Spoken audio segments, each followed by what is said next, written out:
law of time and chance. This is going to be a 2 to 3 part series.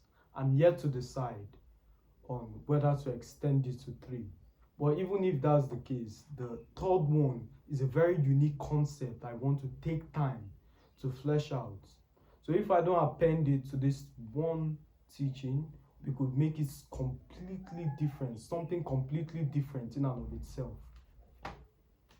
However, the first 2 series, one will touch on biblical principles. So the biblical aspects of the law of time and chance will draw from scripture, would make Bible references to explain this point. While the second would be extremely logical reason. It would be a secular approach towards this subject. So the same point, but different perspectives. And I've said it countlessly, perspective matters. You and I can look at a flag. One might feel disgusted, the other patriotic. So the same object of focus, but different perception, different interpretation. And if we are to take action based upon our interpretation, our results will be vastly apart.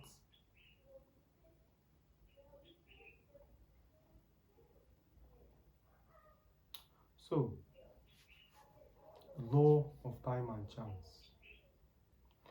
These concepts, if understood and believed, you would not find the need for motivation. You would always be confident in and of yourself. In any activity you find yourself, you would understand there are some things that just take time.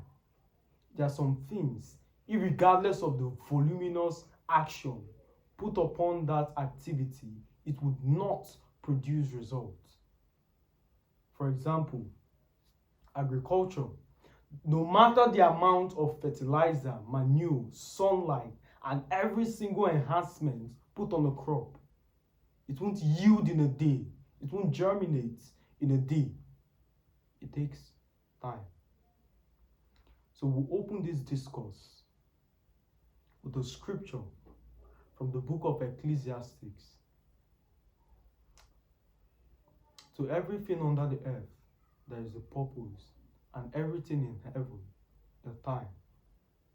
The time to sleep, the time to awake, the time to be born, the time to die, the time to plant, the time to pluck that which was planted, the time to mourn, a time to laugh, a time to sow, a time to reap. Intelligent people, what is the consistent factor in this rendition? Time. Time. According to the law of time and chance, a miracle would happen to you. This has nothing to do with your background, but according to the law of time and chance, something would happen. It's impossible for you to walk this earth without those seasons of opportunity. And to the degree in which you maximize this season is 1, your level of transformation, 2, the product or service in which you offer. So let's touch on number 2. What are the chances an Uber driver gets the law of time and chance of $1 million relative to an entrepreneur? Exactly. What's going to happen? You're going to find $1 million in your trunk.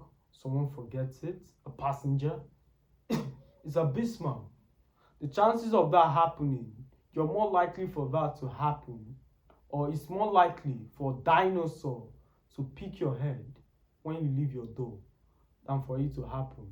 You're more likely to step out your door and get crushed by a meteor than for a passenger, first, to be walking around with $1 million, second, to forget it in your trunk.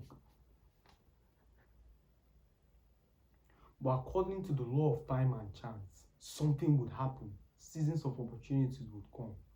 So if we explore number 1, which is to the degree of your transformation, one thing leaders and transformed people understand is seasons of opportunities are a stepping stone to the next thing.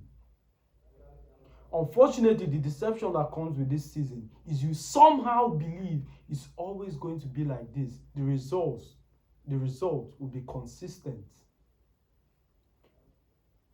There are friends whom I used to know who got paid out through unethical means. By that I mean fraud.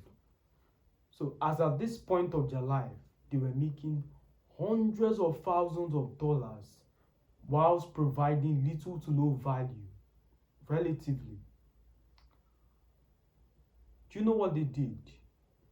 They spent their nights in hotels, they got into a relationship, they bought a car that would ultimately erode every single penny of their savings in maintenance, fuel, and all of the expenses associated with owning a motor vehicle. People do not understand the hidden cost as towards owning things.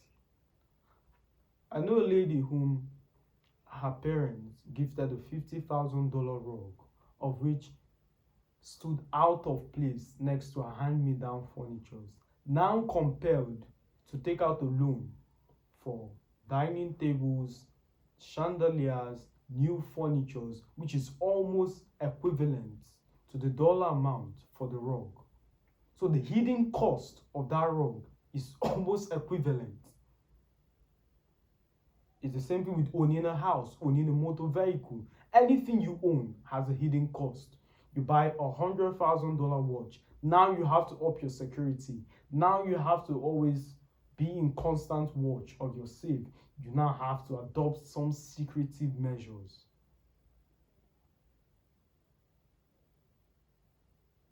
Now, I'm not trying to moralize buying a nice watch, no, but an attempt to illustrate a point.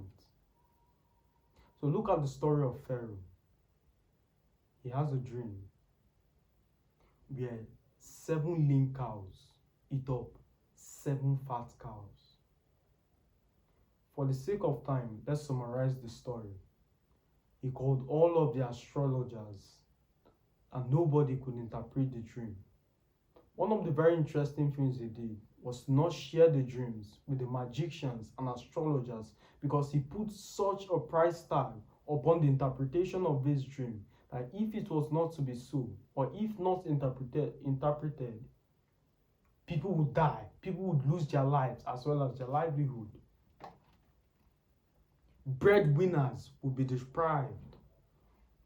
Astrologers would be killed.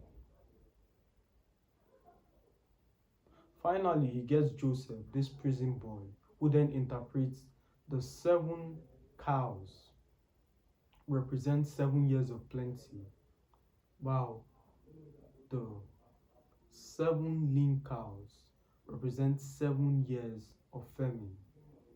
So there will be 7 years of plenty in Egypt, and after the 7 years, there would arise another 7 years of famine that would erode the plenty. Let's stop there. So the point I'm trying to highlight is, no matter what abundance you experience, the deception is that it's always going to be like this. Unfortunately, to produce consistency of outcome, you should sustain the mindset that this is a stepping stone towards something better. If you dwell in that plenty without taking the heed, taking the advice of Joseph, which is find a man who is discreet and wise, set him above the affairs of Egypt, such that in the seasons of plenty would create a system of storage that would save us through the years of famine. And that is exactly what they did. So back to the story of the friends who would get hundreds of thousands of dollars through unethical means. They got into a relationship, they spent it with friends, they slept in hotels, they went on vacations, and finally the client dies, or he comes to the consciousness, this is indeed a scam. What happens? The girl leaves them, the bills of owning a car becomes overwhelming.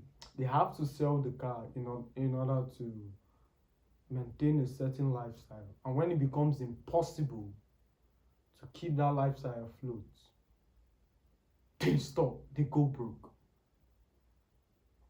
And you see them You wonder, is it possible? This person? If you're a young man, you might not understand the depth of the information that is being revealed. But if you've lived life long enough, there are individuals you see today that, as at the prime of their years, relative to now, you almost want to ask the question, what happened? How? How is this possible? The sight is so appalling. It's akin to Elon becoming broke. How? You can't grasp it. That the height of his influence, he used to spend tens of thousands of dollars on borrows, and now he can't afford a meal? How is it possible? How? What happened? There are some situations you see, whether that person treated you bad or not is irrelevant. You just want to know how. What happened?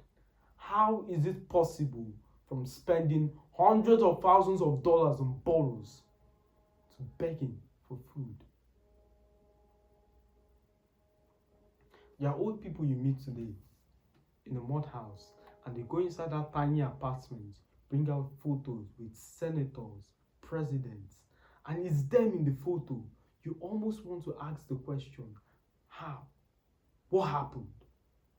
Where did they all go wrong? How did the fortunes disappear? They weren't conscious of this principle. Abundance is for a season. And if you do not understand that seasons are a leverage towards other seasons, you would inevitably become poor. Look at Mark Zuckerberg, founder of Facebook. Had he plateaued on that one platform, he would have been irrelevant, but he diversified his income from WhatsApp to Meta and all of these amazing platforms. Now he's trying to sell us glasses. Exactly. So the greats know this. This is what keeps them relevant. This is how they keep relevance as touching the industrial space. Always innovating, never settling, never plateauing, doing something new, doing something there.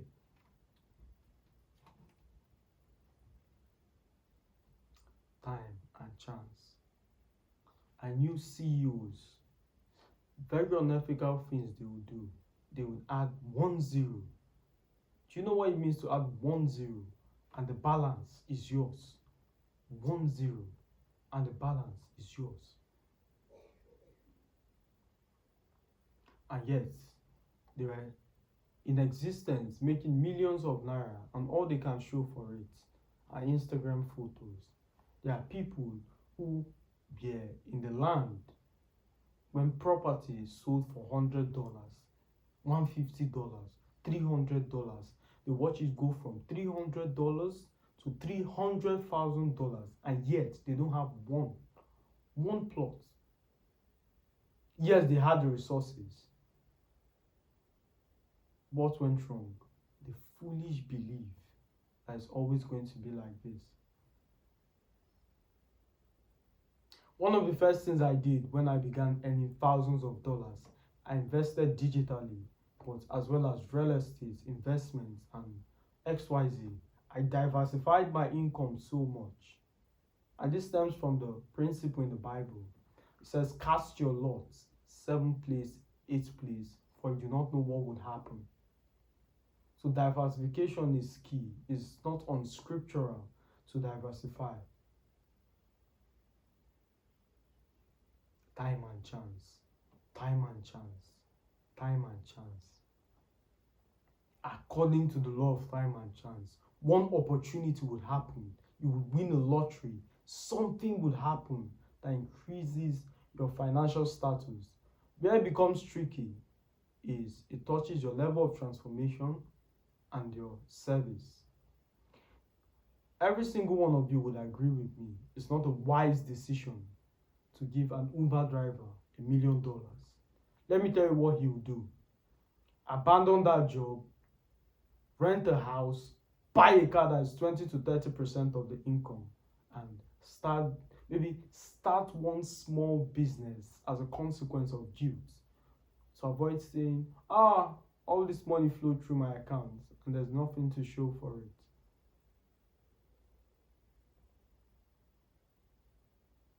But those key purchases in and of itself is enough to ruin the business at its infancy, because the maintenance cost, as you've learned, on those properties as well as the car is enough to erode the capital of the small business, because business at anything is difficult. Every single thing at its infancy is difficult. So the capital used to sustain that small business would now be used to finance a lifestyle. And before you know it, he sells the car, then the house. Then you walk into the store of the small business. You walk into a store and it's not that filled, it's about folding. It's only a matter of time before it goes back to the old job.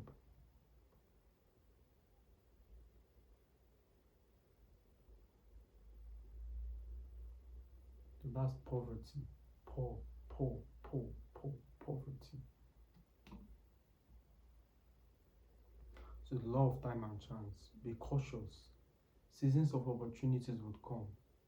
And once you sustain this philosophy, worry, anxiety, all of this discouraging concept dies, because you've understood that the only thing you need to do is to keep improving your value, improving yourself, taking consistent action as touching whatever service you're trying to provide, and you'll be fine.